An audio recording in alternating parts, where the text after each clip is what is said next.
எங்களை அன்பாய் நேசிக்கிற எங்கள் பரலோக பிதாவே, நன்றியோடு நாங்கள் உம்மை துதிக்கிறோம். உம்மை ஆராதிக்க, ஆமென், உம்மை துதிக்க, உம்மை கனப்படுத்த, மகிமைப்படுத்த எங்களுக்கு நீங்கள் கொடுத்துருக்க இந்த தருணத்துக்காக நாங்கள் உம்மை துதிக்கிறோம். எங்களை ஆசீர்வதிங்க ராஜா. எங்களுக்கு உம்முடைய கிருபை வேண்டும், எங்களுக்கு உம்முடைய தயவு வேண்டும். நாங்கள் செய்கிற எல்லா ஆராதனைகளும் உம்முடைய கிருபைகளோடு வழி நடத்தணும். இப்பொழுது உள்ள இந்த சின்ன ஆராதனையில் தேவ கிருபைகளோடு கூட இருக்கட்டும். எங்களை ஆசீர்வதிங்க ராஜா. அபிஷேகத்தால் நிறைத்தல்லுங்க ராஜா. எல்லா காரியத்தையும் உம்முடைய நாமத்தில் மகிமைக்காய் முன்பாக வைக்கிறோம் பிதாவே. எங்களை ஆசீர்வதிங்க. இயேசப்பா நாமத்தில் கேட்கிறேன் பிதாவே, ஆமென்.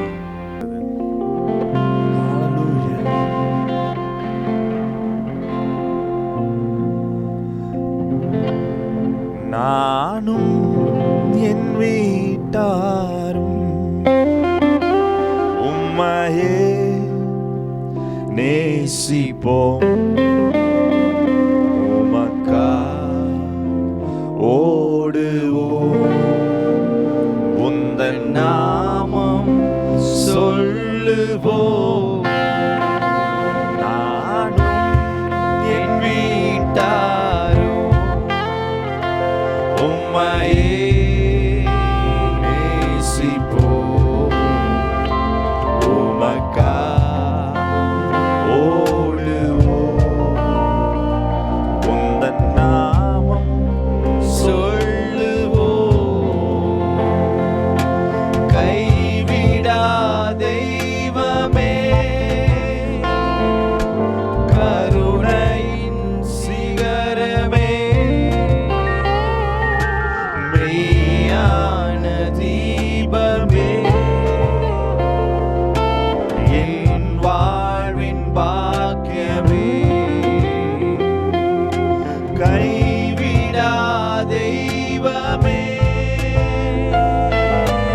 கருணையின் சிகரமே, மெய்யான தீபமே, என் வாழ்வின் பாக்கியமே. முழங்கால் வழியிட்டு முழுவதும் தருகிறேன். நான் முழங்கால் வழியிட்டு முழுவதும் தருகிறேன். நானும் என் வீட்டாரும் உம்மையே நேசிப்போம். உமக்காய் ஓடுவோம். உந்தன் நாமம் சொல்லுவோம். சொல்லுமா? நானும் என் வீட்டாரும் உம்மையே நேசிப்போம். உமக்காய் ஓடுவோம். உந்தன் நாமம் சொல்லுவோம். எபினேசர், எபினேசர், எபினேசர், இதுவரை உதவி நீர். யெகோவா ஈரே, எல்லாம் பார்த்துக்கொள்வீர். எபினேசர், எபினேசர், இதுவரை உதவி நீர். யெகோவா ஈரே, எல்லாம் பார்த்துக்கொள்வீர்.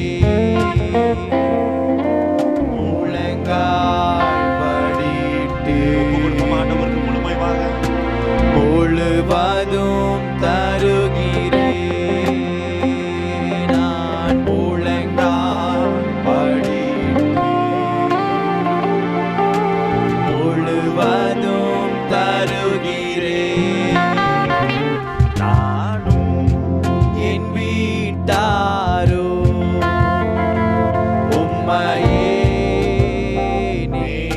நேசிப்போம் உமக்காய் ஓடுவோம் உந்தன் நாமம் சொல்லுவோம் நானும் என் வீட்டாரும்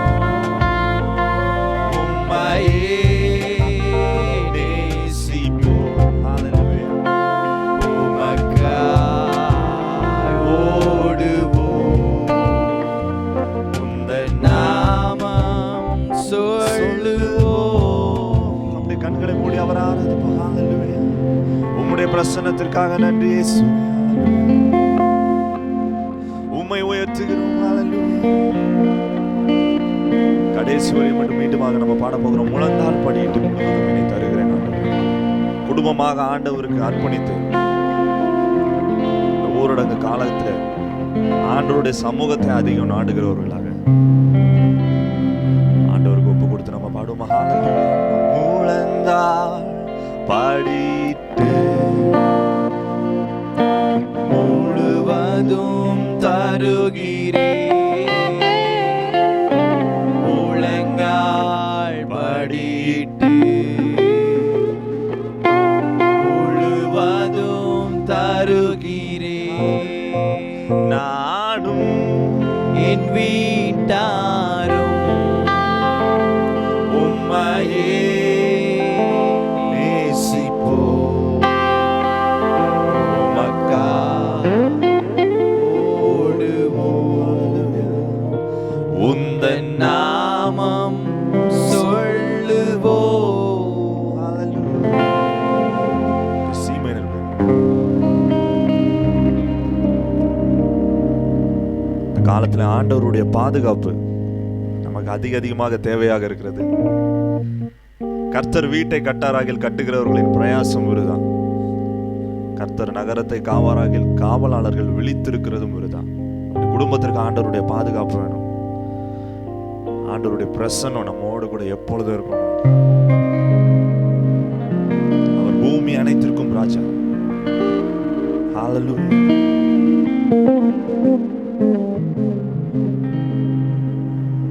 கர்த்தரை போல பரிசுத்தம் உள்ளவர் பூமியில் இல்லையே. கர்த்தரை போல வல்லமையுள்ளவர் பூமியில் இல்லை. கர்த்தரை போல பரிசுத்தம் உள்ளவர் பூமியில் இல்லையே.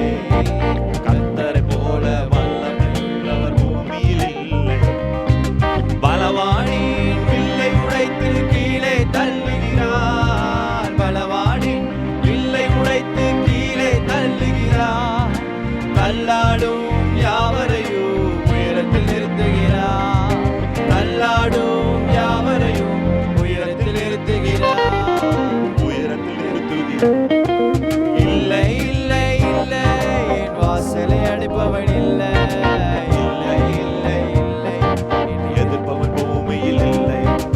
இல்லை இல்லை இல்லை என் வாசலை அடைப்பவன் இல்லை. இல்லை இல்லை இல்லை என்னை எதிர்ப்பவன் பூமியில் இல்லை.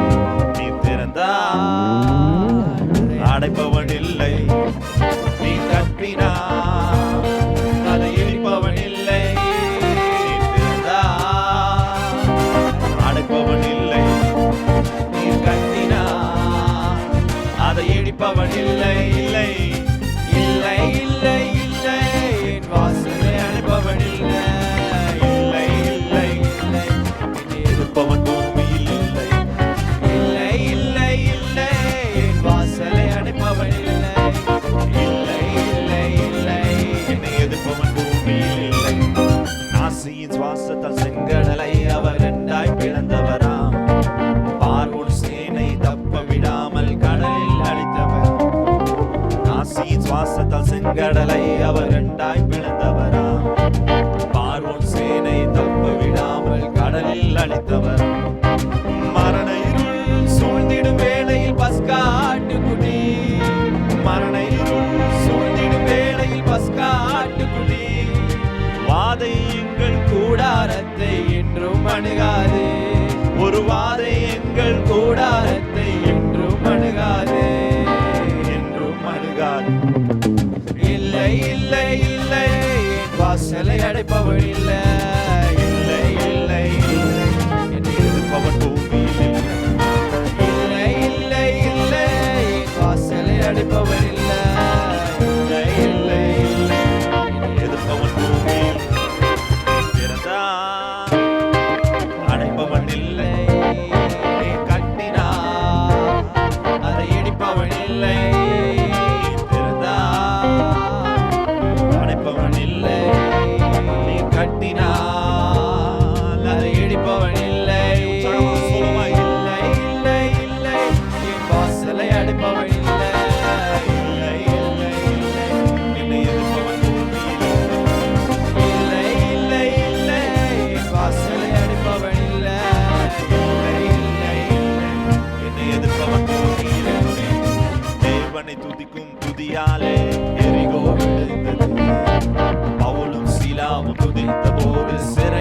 அதிர்ந்தது. தேவனை துதிக்கும் துதியாலே எரிகோ விழுந்தது. பவுலும் சீலாவும் துதித்த போது சிறையும் அதிர்ந்தது. துதியாலே சாத்தானை கீழே தள்ளிடுவோம். துதியாலே சாத்தானை கீழே தள்ளிடுவோம். திறந்த வாசல் நம்மோடு குடியை ஏற்றிடுவோம். திறந்த வாசல் நம்மோடு குடியை ஏற்றிடுவோம். குடியை ஏற்றிடுவோம். இல்லை இல்லை இல்லை வாசலை அடைப்பவன் இல்லை. இல்லை இல்லை இல்லை என்னை எதிர்ப்பவன் இல்லை. இல்லை இல்லை வாசலை அடைப்பவன் இல்லை. இல்லை இல்லை இல்லை எதிர்ப்பவன் பூமியில் இல்லை. நீ திறந்தால் அடைப்பவன் இல்லை. நீ கட்டினால் அதை இடிப்பவன் இல்லை. திறந்தால் அடைப்பவன் இல்லை. நீ கட்டினால் அதை இடிப்பவன் இல்லை. இல்லை இல்லை இல்லை விசுவாசத்தோடு சிலை அடைப்பவன் இல்லை. இல்லை இல்லை இல்லை என்னை எதிர்ப்பவன் பூமியில் இல்லை. இல்லை இல்லை இல்லை என் வாசலை அடைப்பவன் இல்லை. இல்லை இல்லை இல்லை எதிர்ப்பவன் என்னை எதிர்ப்பவன் பூமியில் இல்லை. நல்ல கையை தட்டி அவருடைய நாமத்தை மகிமைப்படுத்துங்க. ஹalleluya. பஸ்கா ஆட்டுக்குட்டியோட ரத்தம் நம்முடைய வாசல்களிலே பூசப்பட்டு இருக்கிறது. எந்த ஒரு காரியத்தாலும் அவருடைய பிள்ளைகளை அணுக முடியாது. ஏன்னா நான் இயேசுவின் ரத்தத்திற்குள்ளாக மீட்கப்பட்டு அவருடைய ரத்தத்தால நான் பாதுகாக்கப்பட்டேன். ஹalleluya. இந்த நேரத்தில் இந்த ஆராதனை வேளையில கலங்கினவர்களாக நாம் உட்கார்ந்து கொண்டிருப்போம். ஆண்டவருடைய வார்த்தை உங்களுக்கு நேராக வருகிறது. அவர் திறந்த வாசலை ஒருத்தரும் உங்களுக்கு அடைக்கவே முடியாது.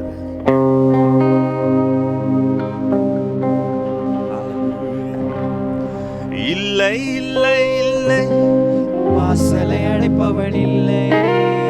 இல்லை இல்லை இல்லை என்னை எதிர்ப்பவன் பூமியில் இல்லை. இல்லை இல்லை இல்லை என் வாசலை அடைப்பவன் இல்லை. இல்லை இல்லை இல்லை என்னை எதிர்ப்பவன் பூமியில் இல்லை. வியாபாரத்துல நான் வருமானத்திற்கு என்ன பண்ணுவேன்? அடுத்த நேரம் செலவுக்கு என்ன பண்ணுவேன்? ஆண்டவர் நமக்கு இருக்கிறாரு. ஒருபோதும் நம்மை கைவிடாத தேவன். நம்முடைய வாழ்க்கையில இல்லைங்கிறதே இல்லை, பரிபூரணமாக கொடுத்து நடத்துகிற தேவன். நம்மை அற்புதமும் ஆச்சரியமான விதமாய் நடத்துவதற்கு வல்லவராக இருக்கிற. கண்கள் மூடி அவருடைய நாமத்திற்கு மகிமை செலுத்துங்க. ஹalleluya ஹalleluya. ஆண்டவரே, நீர் எங்களை போஷிப்பவராக இருக்கிறதற்காக உமக்கு நன்றி. ஹalleluya. உமக்கு நன்றி இயேசுவே. ஹalleluya. Oh, we praise you Jesus. Hallelujah.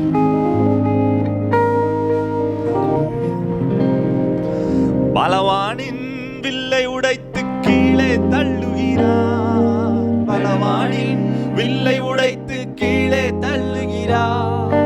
தள்ளாடும் யாவரையும் உயரத்தில் நிறுத்துகிறார். தள்ளாடும் யாவரையும் உயரத்தில் நிறுத்துகிறார். உயரத்தில் நிறுத்துகிறார். இல்லை இல்லை இல்லை வாசலை அடைப்பவன் இல்லை. இல்லை இல்லை இல்லை எதிர்ப்பவன் பூமியில் இல்லை. இல்லை இல்லை இல்லை வாசலை அடைப்பவன் இல்லை. இல்லை இல்லை இல்லை என்னை எதிர்ப்பவன் பூமியில் இல்லை. நீ திறந்தால் அடைப்பவன் இல்லை. கட்டினால் அதை இடிப்பவன் இல்லை.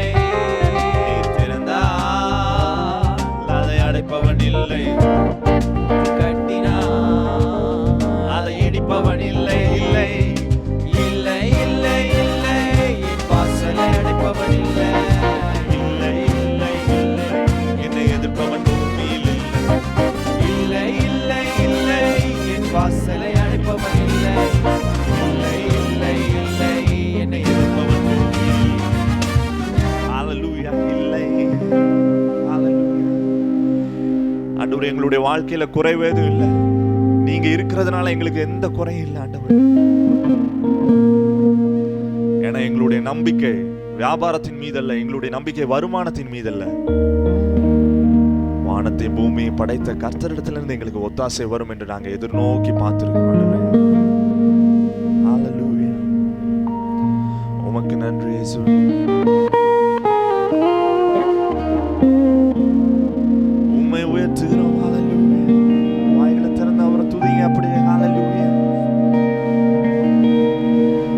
உமக்கு நன்றி. நன்றி பலிகளை ஏறெடுப்போம் அவருக்கு. ஹalleluya ஹalleluya. உம்முடைய பிரசன்னத்திற்காக நன்றி ஆண்டவரே. ஹalleluya.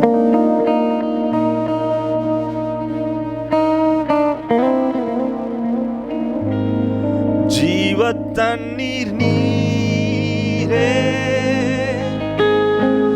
என் தாகம் தீர்க்கும் ஊற்றே. ஆலோசனை கர்த்தரே நீராளுகை செய்யும். ஜீவ தண்ணீர் நீரே என் தாகம் தீர்க்கும் ஊற்றே. ஆலோசனை கர்த்தரே ஆளுகை செய்யும். வாரும் தூய ஆவியே பிரசன்னத்தை வாஞ்சிக்கிறோம். வல்லமையால் என்னை நிறைத்து நீர் ஆளுகை செய்யும். நீங்க ஆளுகை செய்யுங்க ஆண்டவரே. வாரும் தூய ஆவியே பிரசன்னத்தை வாஞ்சிக்கிறோம். வல்லமையால் என்னை நிறைத்து நீர் ஆளுகை செய்யும். அக்கினியும் நீரே அக்கினியும் நீரே பெருங்காற்றும் நீரே பெருமழை போலவே உம் ஆவியை ஊற்றும். அக்கினியும் நீரே பெருங்காற்றும் நீரே பெருமழை போலவே உம் ஆவியை ஊற்றும்.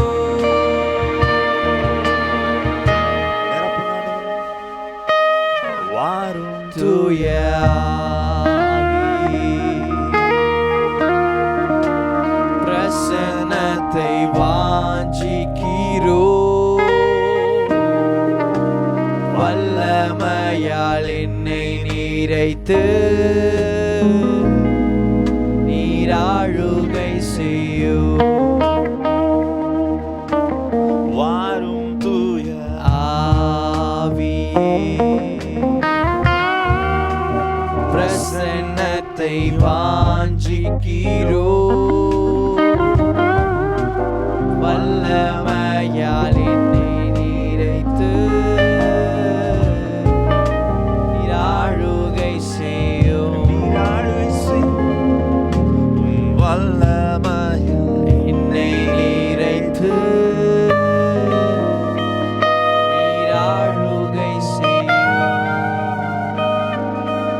நீங்க ஆளுகை செய்கிறதற்காக நன்றி ஆண்டவரே. பரிசுத்த ஆவியானவர் எங்களுடைய சபையை எங்களுடைய குடும்பத்தை நீங்க ஆளுகை செய்து நடத்துகிறதற்காக நன்றி. வாய்களை திறந்து அவரை ஸ்தோத்திரிங்க, துதிங்க. ஹalleluya.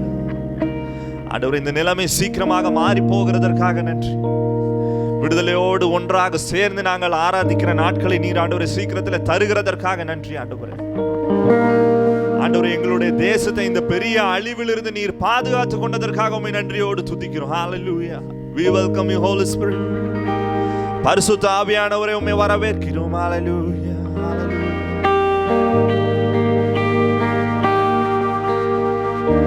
ஹalleluya. உமக்கு நன்றி. நன்றி இயேசுவே. நீர் மாத்திரம் இல்லை என்றால் மண்ணாய் ஆண்டவரை பார்த்து சொல்லுங்க. நீர் மாத்திரம் இல்லை என்றால் வேறற்று போயிருப்பேன். என் மீது கிருபை வைத்ததினால் உயிரோடு இருக்க செய்தீரே. என் மீது கிருபை வைத்ததினால் உயரத்தில் ஏற செய்தீரே. மீண்டுமாக அந்த ஒரு வரியை நம்ம சொல்லுவோம். மீது கிருபை வைத்ததினால் உயிரோடு இருக்க செய்தீரே. என் மீது கிருபை வைத்ததினால் உயரத்தில் ஏற செய்தீரே. ஹalleluya. பிரசன்னத்தினால நீங்க நிரப்புகிறதற்காக நன்றி ஆண்டவரே. அவர் நம்மேல் வைத்த கிருபை பெரியது. அவருடைய இரக்கங்களுக்கு முடிவே இல்லை ஆண்டவரே. நீங்க மாத்திரம் இல்லை என்றால் இந்த நேரத்தில் ஆண்டவரே நாங்க மண்ணோடு மண்ணாக மாறி இருப்போம். உங்களுடைய பிரசன்னம் ஆண்டவரே, உங்களுடைய தயவு, உங்களுடைய அன்பு, உங்களுடைய கிருபை எங்களை தாங்கினதற்காக நன்றி. ஹalleluya. ஆராதனையின் கடைசி பகுதிக்குள்ளாக வந்திருக்கிறோம். ஆவி ஆத்மா சரீரம் முழுவதையும் அவருக்கு ஒப்பு கொடுத்து ஆவியானவரின் ஆளுகைக்கு ஒப்பு கொடுப்போமா ஆண்டவரே. நீங்க ஆளுகை செய்யுங்க. சும்மா வாயினால் அல்ல, உதட்டினால் அல்ல, இருதயத்தின் நிறைவினால் வாய் பேசும்னு வசனம் சொல்லுது. இருதயத்தின் நிறைவுல இருந்து பேசணும், சும்மா பேசாம ஆண்டவருடைய சமூகத்திலே முழுமையாக அர்ப்பணித்து. ஹalleluya, ஹalleluya. உமக்கு நன்றி. நீர் மாத்திரம் இல்லை என்றால் மண்ணாய் போயிருப்பேன். நீர் மாத்திரம் இல்லை என்றால் வேறற்று போயிருப்பேன். என் மீது கிருபை வைத்ததினால் உயிரோடு இருக்க செய்தீரே. என் மீது கிருபை வைத்ததினால் உயரத்தில் ஏற செய்தீரே. எல்லாரும் சேர்ந்து என் தகப்பனே, என் இயேசுவே, உம்மை தொழுகிறோம். உம்முடைய நாமத்தை என் தகப்பனே, என் இயேசுவே, உம்மை தொழுகிறோம். காலத்துல சொல்லுமா அவரை பார்த்து. உம்முடைய நாமத்தை இம்மைக்கும் மறுமைக்கும் தகப்பனே, என்றென்றும் கைவிடாத நேசரே. இம்மைக்கும் மறுமைக்கும் தகப்பனே, என்றென்றும் கைவிடாத நேசரே. கடைசியாக நீர் மாத்திரம் இல்லை என்றால் மண்ணாய் போயிருப்பேன். நீர் மாத்திரம் இல்லை என்றால் வேறற்று போயிருப்பேன். என் மீது கிருபை, என் மீது கிருபை வைத்ததினால் உயிரோடு இருக்க செய்தீரே. என் மீது கிருபை வைத்ததினால் உயரத்தில் ஏற செய்தீரே. எங்கள் ஒவ்வொருவருடைய வாழ்க்கை உயரத்துல நீங்க நிறுத்துகிறதற்காக நன்றி ஆண்டவரே. ஆண்டவரே, இப்பொழுதற்கு இருக்கிறதை பார்க்கலாம் ரெட்டிப்பான நன்மையை நீங்க தருகிறதற்காக நன்றி. இந்த காலத்துல தாழ்த்து தருகிறோம். எங்களை, எங்கள் குடும்பங்களை ஆண்டவரே, எங்க சபையை கர்த்தர் ஆசீர்வதிங்க. வர்த்திக்க பண்ணுவேன் அவர்களை, அவர்கள் குறுகி போவதில்லை என்று நீர் சொன்ன வாக்குத்தத்தத்தின்படி நீர் வர்த்திக்க பண்ணுகிறதற்காக நன்றி ஆண்டவரே. கரத்துல தாழ்த்து தருகிறோம். இயேசுவின் நாமத்தில் ஜெபிக்கிறோம் எங்கள் ஜீவனுள்ள நல்ல பிதாவே. Praise the Lord. கர்த்தருக்கு ஸ்தோத்திரம். I want to greet you all in Jesus' precious name. இயேசுவின் விலையேற பெற்ற நாமத்திலே உங்க எல்லாரையும் நான் வாழ்த்துகிறேன். Thank you for joining us for this online broadcast on Facebook and YouTube. இந்த ஃபேஸ்புக் மூலமா யூடியூப் மூலமா இந்த ஆன்லைன் ப்ராட்காஸ்ட்டை நீங்கள் எல்லாம் சேர்ந்து வந்திருக்கீங்க, அதுக்காக நன்றி. I believe that the Lord has been good in your lives and you are experiencing the hand of God in your life. நான் நம்புகிறேன் ஆண்டவர் கர்த்தருடைய கரம் உங்களுடைய வாழ்க்கையில நல்லதாகவே இருந்திருக்கும், ஆண்டவர் உங்களோடு கூட இருந்திருப்பார் என்று சொல்லி நான் விசுவாசிக்கிறேன். No matter what happens around us, God is still on the throne. நம்மை சுற்றி என்ன நடந்தாலும் சரி, ஆண்டவர் சிங்காசனத்தில் வீற்றிருக்கிறார். And so we need to take time to listen to his voice this morning. ஆகவே இந்த காலை வேளையில அவருடைய சத்தத்தை கேட்க நாம் இந்த நேரத்தை செலவு செய்ய போகிறோம். There has been a thought that has been in my mind this whole week and I want to share that with you this morning. இந்த வாரம் முழுவதும் ஒரு சில காரியங்கள் நாம் சிந்திக்க வேண்டும், அதை இந்த காலை வேளையிலே நான் உங்கள் மத்தியில் ஞாபகப்படுத்த விரும்புகிறேன். I want to turn your attention to 2 Kings chapter 7 and verse 2. உங்கள் கவனத்தை 2 ராஜாக்கள் 7 அதிகாரம் 2வது வசனத்துக்கு நேராக திருப்பும்படியாக கேட்டுக்கொள்கிறேன். It says, "Look, even if the Lord should open the floodgates of heaven, could this happen?" அது அந்த வசனம் சொல்லுகிறது, இதோ கர்த்தர் வானத்திலே மதகுகளை உண்டாக்கினாலும் இப்படி நடக்குமா என்றான். These are the words of the king's officer who comes to meet the prophet Elisha. இந்த வசனம் யார் சொன்னது அப்படின்னா, ராஜாவுக்கு கைலாக கொடுக்கிறதான பிரதானி அவன் எலிசா கிட்ட சொன்னதான வார்த்தைகள். He is trying to tell Elisha that what you are saying is so impossible that it is hard for me to believe. Eliza கிட்ட அவன் சொல்றான், நீங்க சொன்னதெல்லாம் ரொம்ப முடியாத ஒரு காரியம், அதை நான் நம்பவே முடியாது, விசுவாசிக்கவே முடியாது அப்படிங்கிறான். And he goes on to add the explanation of the difficulty. He says, even if God opens the floodgates of heaven, this will not happen. அப்புறம் அந்த சூழ்நிலை அவன் இன்னும் அதிகமாக விளக்கி காண்பிக்கிறான் பாருங்க. வானத்தின் மதகுகளை திறந்தாலும் அது நடக்க முடியாது என்று சொல்லுகிறான். See, the words of this officer is echoing the hopelessness of the country and what they were going through. இந்த பிரதானுடைய வார்த்தை என்ன பிரதிபலிக்கிறது என்று சொன்னால், அந்த நாட்டில் எப்பேற்பட்ட காரியம் போய் கொண்டிருக்கு, எவ்வளவு பெரிய ஒரு நம்பிக்கையற்ற சூழ்நிலை போய் கொண்டிருப்பது என்பதை அவன் சொன்னதான வார்த்தைகளை நாம் பார்க்கலாம். That town of Samaria in the kingdom of Israel was going through utter hopelessness. Samariya பட்டணம், இஸ்ரவேல் இருந்ததான அந்த சமாரியா பட்டணம் மிகுந்த ஒரு நம்பிக்கையற்ற சூழ்நிலைக்குள்ளாய் போய் கொண்டிருந்தது. If you go to the previous chapter, we see the context of what is happening there. இதுக்கு முந்தினதான் அதிகாரத்தை நாம் வாசிக்கும் போது அங்க என்ன நடக்குதுங்கிற பின்னணியை நாம் பார்க்கலாம். In verses 25 we read that the Syrian army had surrounded the town of Samaria. 25வது வசனத்தில் நாம் வாசிக்கும் போது சீரிய படைகள் சமாரியா பட்டணத்தை சூழ்ந்து கொண்டிருக்கிறது. And they had done this for a long period of time. இது மிக அதிகமான நாட்களா இந்த காரியம் நடந்து கொண்டிருக்கிறது. Nobody was able to go out of Samaria, nobody was able to come into Samaria. சமாரியாவுக்குள்ளவும் யார் போக முடியல, சமாரியிலிருந்து யாரும் வெளியவும் வர முடியல. And so the food had run out in the town of Samaria. அப்ப அந்த பட்டணத்துல உணவு தீந்து போயிருச்சு.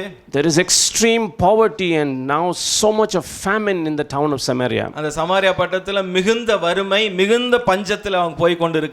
It was so bad that a donkey's head was being sold for 80 shekels of silver. அது எவ்வளவு பெரிய ஒரு பிரச்சனை, எவ்வளவு பெரிய சூழ்நிலை இருந்தது அப்படின்னா, ஒரு கழுதையின் தலை 80 வெள்ளிக்காசுக்கு விற்கக்கூடிய அப்பேற்பட்ட ஒரு சூழ்நிலை இருந்தது. Nobody usually eats a donkey's meat, but that meat, just the head of a donkey was sold for about 50,000 rupees in today's money. கழுதையின் மாம்சத்தை யாரும் சாப்பிட மாட்டாங்க, ஆனா அந்த நாட்கள்ல அந்த கழுதையின் மாம்சம் எவ்வளவு விற்று கொண்டிருந்ததுன்னா, நம்முடைய ரூபாயின் படி 50,000 ரூபாய்க்கு அது வாங்கப்பட்டு கொண்டிருந்தது. In the same verse it talks about the dove droppings or some sort of cheap pulses or peas that was available for 5 shekels of silver, which is about 3,000 rupees today's money. அதே வசனத்துல புறாக்களுக்கு போடக்கூடிய பயிறு அது எவ்வளவுக்கு விற்கப்பட்டிருந்தது அப்படின்னா, நம்முடைய விலையின்படி 5,000 ரூபாய்க்கு விற்கப்பட்டு கொண்டிருந்தது. And so we see there is extreme poverty in this town of Samaria. அப்ப நாம் பார்க்கிற சமாரியா பட்டணத்துல மிகுந்த வறுமை போய் கொண்டிருக்கிறது.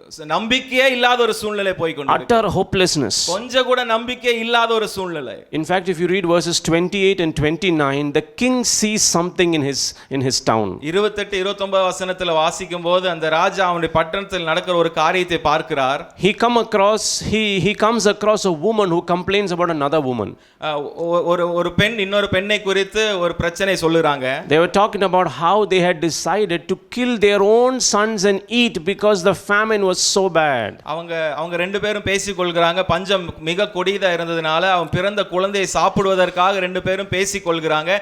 அந்த காரியம் ராஜாவுடைய கால்துகளை விழுகிறது. So that is how severe the famine was in Samaria. அப்ப அந்த சமாரியாவுல அவ்வளவு கொடிய சூழ்நிலை தான் நடந்து கொண்டிருந்தது. Utter hopelessness. கொஞ்சம் கூட நம்பிக்கை இல்லாத ஒரு சூழ்நிலை. And the king wanted to kill this prophet Elisha. அந்த ராஜா வந்து எலிசா தீர்க்கதரிசியை கொலை செய்ய வேண்டும் என்று முடிவு பண்ணி கொண்டிருந்தார். Because he believed that God and Elisha were responsible for this famine in his town. அந்த ராஜா நம்பிக்கொண்டிருந்தா ஆண்டவரும் எலிசா தீர்க்கதரிசி தான் இந்த பிரச்சனைக்கான காரணம் என்று சொல்லி அவன் நம்பிக்கொண்டிருந்தான். So he sends messengers to the prophet. ஆகவே அந்த தீர்க்கதரிசிக்கு நேரா சில தூதுவர்கள் அனுப்புறாங்க. And God reveals or foretells a miracle that is going to happen to end this famine. அந்த நேரத்தில் ஆண்டவர் இந்த பஞ்சத்தை முடிக்கும்படியாக ஆண்டவர் சில காரியங்களை எலிசாவுக்கு வெளிப்படுத்துகிறார். That is what we see in 2 Kings chapter 7 and verse 1. அதைத்தான் 2 ராஜாக்கள் 7 அதிகாரம் முதல் வசனத்துல பார்க்கிறோம். And he talks about this miracle that will really amaze us. நாம் வாசிக்கும்போது அந்த அற்புதம் எவ்வளவு பெரிய ஆச்சரியமான அற்புதம் என்று சொல்லி நாம் பார்க்கிறோம். There are 3 things about that miracle that I want to describe to you. அந்த அற்புதத்துல 3 காரியங்களை உனக்கு விளக்கி காட்ட விரும்புகிறேன். He says a sea of finest flour, which is about 7.5 kilos today's measurement of flour, will be sold for about 1 shekel, which is 21 rupees. ஒரு மரக்கால் கோதுமைமா என்று சொல்லும்போது அது நம்முடைய எடையின்படி 7.5 கிலோ அப்படின்னு சொல்றாங்க. அந்த ஒரு மரக்கால் கோதுமைமா 1 சேக்கலுக்கும் and 2 seahs of barley for 1 shekel. 2 மரக்கால் வார் கோதுமை 1 சேக்கலுக்கும் விற்கப்படும். He said it will happen. அது நடக்கும் என்று கர்த்தர் சொல்லுகிறார். So you have to understand the enormity of the miracle that Elisha is foretelling to end this famine. அப்போ அவர் சொன்னதான அற்புதம் எவ்வளவு பெரிய பயங்கரமான ஒரு காரியம் என்பதை நாம் இதை வாசிக்கும்போது புரிஞ்சுக்க முடியும். It is difficult for the king's officer to understand this. இது இந்த ராஜாவுடைய பிரதானி இதை புரிஞ்சு கொள்வதற்கு அவரால் முடியல. Not just hard to believe but impossible to believe. விசுவாசிக்கிறது கஷ்டம் மாத்திரமல்ல முடியவே முடியாது அப்படின்னு சொல்லுகிறார். So that is why he says, look, even if God opens the floodgates of heaven, this will not happen. அதனால தான் அவன் சொல்றான் வானத்தின் மதகுகளை தேவன் திறந்தாலும் கூட இது நடக்கவே நடக்காது. The second thing about the miracle that is foretold by Elisha, இந்த அற்புதத்துல எலிசாவால் சொல்லப்பட்ட இரண்டாவது காரியம், he says this miracle will take place tomorrow. இந்த அற்புதம் எப்ப நடக்கும்? நாளைக்கே நடக்கும் அப்படினாரு. It was again difficult for the army officer to comprehend and understand. இத புரிஞ்சிக்கிறதுக்கு அந்த பிரதானியால முடியவே முடியல. The king saw something that the 2 women just said right now. அந்த ராஜா அந்த 2 பெண்கள் சொன்னதை இப்போதான் கேட்டுக்கொண்டிருந்தார். There is utter hopelessness in the town of Samaria. அந்த சமாரியா பட்டணத்துல கொஞ்சம் கூட நம்பிக்கையற்ற ஒரு சூழ்நிலை தான் இருந்தது. How can this man of God say tomorrow everything is going to become very cheap? இந்த தேவ மனுஷன் எப்படி சொல்ல முடியும் நாளைக்கு எல்லாமே சீப்பா கிடைக்கும் எப்படி சொல்ல முடியும்? Usually when famine reduces, the prices come down slowly. எப்பவும் எப்படி நடக்கும்? பஞ்சம் கம்மியாச்சு அப்படினா கொஞ்சம் கொஞ்சமா தான் விலைவாசி குறையும். It takes a few days, a few weeks for things to get normal. கொஞ்ச நாட்களாகும் கொஞ்சம் வாரங்களாகும் அதுக்கு அப்புறம் தான் எல்லா காரியமும் நார்மல் ஆகும். But the prophet Elisha says tomorrow at this time this is going to be very very cheap. Flour will be cheap, barley will be cheap. ஆனா Elisha தீர்க்கதரிசி சொல்கிறார் நாளை இந்நேரத்துல அந்த கோதுமை மா மிக மலிவான விலை கிடைக்கும், வார் கோதுமை மா மிக மலிவான விலை கிடைக்கும் என்று சொல்லுகிறார். So there is generally a human calculation as to when and how a miracle should take place. பாருங்க மனுஷன் சில காரியங்களை மனசுல சிந்திக்கிறான் பாருங்க, எப்போ எப்படி ஆண்டவர் இந்த அற்புதத்தை செய்வார் என்று சொல்லி மனசுல சில காரியங்கள் ஓடிக்கொண்டிருக்கு. And that is what we see the officer is trying to calculate. அந்த பிரதானி அது அப்படிதான் யோசித்துக் கொண்டிருக்கிறான். He is thinking it is so severe famine today, it will take some time for wheat and barley to be available in this cheap price. அவன் மனசுல கணக்கு போட்டு கொண்டிருக்கிறான், எவ்வளவு பெரிய பஞ்சம் போய் கொண்டிருக்கு, இந்த கோதுமை வார் கோதுமை மலிவான விலை கிடைக்கணும்னா எவ்வளவு நாள் ஆகும்னு சொல்லி மனசுல கணக்கு போட்டு கொண்டே இருக்கிறான். And that is why he says even if God opens the floodgates of heaven, this miracle is not possible. அதனால தான் அவன் சொல்லுகிறான் வானத்தின் மதகுகளை திறந்தாலும் கூட இது நடக்காது அப்படிங்கறான். Let me ask you this morning as you watch us, is there any hopeless situation in your life? இந்த காலை வேளை ஒரு காரியத்தை சொல்ல விரும்புகிறேன். உங்களுடைய வாழ்க்கையில ஏதோ ஒரு நம்பிக்கையற்ற சூழ்நிலை இருக்கிறதா? Is there something that you feel is so impossible in your life? உங்களுடைய வாழ்க்கையில ஏதோ ஒரு காரியம் முடியவே முடியாது என்று சொல்லி எண்ணிக்கொண்டு இருக்கிறீங்களா? I want you to hope in God, trust in God, because he can do a miracle in your life. நான் உங்களுக்கு சொல்லுகிறேன், ஆண்டவர் மேல் நம்பிக்கை வையுங்கள், ஆண்டவரை விசுவாசியுங்கள், அவர்தான் உங்களுடைய வாழ்க்கையில அற்புதத்தை செய்ய முடியும். And God knows when it is best to perform a miracle in your life. ஆண்டவருக்கு தெரியும் எப்போ எந்த நேரத்துல இந்த அற்புதத்தை செய்ய முடியும். அது சிறந்ததான ஒரு நேரத்துல ஆண்டவர் செய்வார். In this incident we see God waited for the famine to become so severe and then chooses Elisha to foretell a miracle. இந்த சம்பவத்துல நாம் வாசிக்கிறோம், இந்த பஞ்சம் மிக கொடிதாக ஆகிற வரைக்கும் ஆண்டவர் ஒன்றும் சொல்ல, கொடிதா ஆனதுக்கு அப்புறம் எலிசா தீர்க்கதரிசிக்கு வெளிப்படுத்துகிறார் அந்த அற்புதம் நடக்கும் என்று சொல்லி. Psalm 31 verses 14 and 15 we read, "But I trust in you, Lord. I say, you are my God. My times are in your hand." சங்கீதம் 31 அதிகாரம் 14 15 சொல்லுகிறது, நானோ கர்த்தாவே உம்மை நம்பி இருக்கிறேன், நீரே என் தேவன் என்று சொன்னேன், என் காலங்கள் உமது கரத்தில் இருக்கிறது. My times are in your hands. என் காலங்கள் உமது கரத்தில் இருக்கிறது. So God's timing is always perfect in our life. ஆண்டவர் எதை காரியத்தை சில நேரத்தில் செய்வார் என்றால் சரியான நேரத்தில் அவர் செய்வார். Wait for his perfect timing in our life. அவர் எதிர்பார்த்து கொண்டிருக்கிற அந்த சரியான நேரத்துக்கு நாம் காத்து கொண்டிருக்க வேண்டும். When you wait for his perfect timing, அவருடைய சரியான நேரத்துக்கு நாம் காத்து கொண்டு இருப்போமே ஆனால் you will experience an awesome miracle in your ஒரு life. பெரிய அற்புதத்தை நம்முடைய வாழ்க்கையில நாம் காணலாம். Hallelujah. The third thing that I see about the miracle that Elisha prophesies is, Elisha தீர்க்கதரிசியா சொன்ன இந்த சம்பவத்துல மூன்றாவது காரியம், he talks about the location of this miracle. இது எங்க நடக்கும் என்று சொல்லி அவர் சொல்லுகிறார். He says this miracle will take place at the gate of Samaria. இது எங்க நடக்கும் சொல்லுகிறார், சமாரியாவின் ஒளிமுக வாசலிலே இது நடக்கும் என்று சொல்லுகிறார். But we know in Samaria there is utter hopelessness. ஆனா நமக்கு தெரியும் சமாரியால கொஞ்சம் கூட நம்பிக்கை இல்லாத சூழ்நிலை ஓடிக்கொண்டிருக்கு. There is no food. சாப்பாடு கொஞ்சம் கூட இல்ல. People are ready to kill their children to eat. ஜனங்கள் பிறந்த குழந்தையை பெற்ற குழந்தையை கொன்று சாப்பிடக்கூடிய அப்பேற்பட்ட சூழ்நிலை இருக்கிறது. But Elisha says, tomorrow at the gate of Samaria this miracle will happen. ஆனா எலிசா சொல்லுகிறார், நாளை இந்நேரத்துல சமாரியாவின் ஒளிமுக வாசலிலே இந்த அற்புதம் நடைபெறும் என்று சொல்லி. See, maybe we look at our situation, at our life, maybe what we are going through today, and we ask, will there be a drastic change in the situation and circumstances in our life? ஒருவேளை நம்மை சுற்றி பார்த்து கொண்டிருக்கிறதான சூழ்நிலை எல்லாம் பார்த்து கொண்டிருக்கும் போது நம்முடைய சூழ்நிலையில ஒரு பெரிய ஒரு மாற்றம் உண்டாகுமா என்று சொல்லி ஒரு கேள்வியோடு இருக்கலாம். Maybe you are saying, you are asking God, will there be a change in my health or the health of my family member? ஒருவேளை நீங்க கேட்டு கொண்டிருக்கலாம், என்னுடைய ஆரோக்கியத்துல என் குடும்பத்தாருடைய ஆரோக்கியத்துல ஒரு மாற்றம் உண்டாகுமா என்று சொல்லி யோசித்துக் கொண்டிருக்கலாம். Maybe you are asking about your finances or your business, will there be a change there? ஒருவேளை உங்க வியாபாரம் உங்களுடைய பொருளாதாரத்துல ஒரு மாற்றம் ஏற்படுமா என்று சொல்லி கேள்விக்குறியோடு இருக்கலாம். Remind yourselves that God is unique, his ways are very unique. ஒரு காரியத்தை நினைவுபடுத்திக் கொள்ளுங்கள், ஆண்டவர் தனித்துவம் உள்ளவர், அவருடைய வழிகள் எல்லாம் மிக தனிமை வாய்ந்தது, சிறந்தது. His ways are beyond comprehension, beyond our own imagination. அவருடைய வழிகள் நம்முடைய கற்பனையினால சிந்தித்து பார்க்க கூடாத வழிகளா இருக்கிறது. Isaiah chapter 55 verses 8 and 9 says, "My thoughts are not your thoughts, neither are your ways my ways." ஏசாயா 55வது அதிகாரம் 8வது வசனம் இப்படி சொல்லுகிறது, என் நினைவுகள் உங்கள் நினைவுகள் அல்ல, உங்கள் வழிகள் என் வழிகளும் அல்ல என்று கர்த்தர் சொல்லுகிறார். In verse 9 he says, "As the heavens are far above the earth, so are my thoughts greater than yours, my ways greater than yours." 9வது வசனத்தில் இப்படி சொல்லு, பூமியை பார்க்கிலும் வானங்கள் எப்படி உயர்ந்திருக்கிறதோ அப்படியே உங்கள் வழிகளை பார்க்கிலும் என் வழிகளும் உங்கள் நினைவுகளை பார்க்கிலும் என் நினைவுகளும் உயர்ந்திருக்கிறது. So in hopeless situations in your life, I want you to trust God. அப்ப உங்க வாழ்க்கையில் நம்பிக்கையற்ற சூழ்நிலை இருக்கும்போது ஒரு காரியத்தை உங்களுக்கு சொல்லுகிறேன், தேவனை விசுவாசியுங்கள். Remind yourself that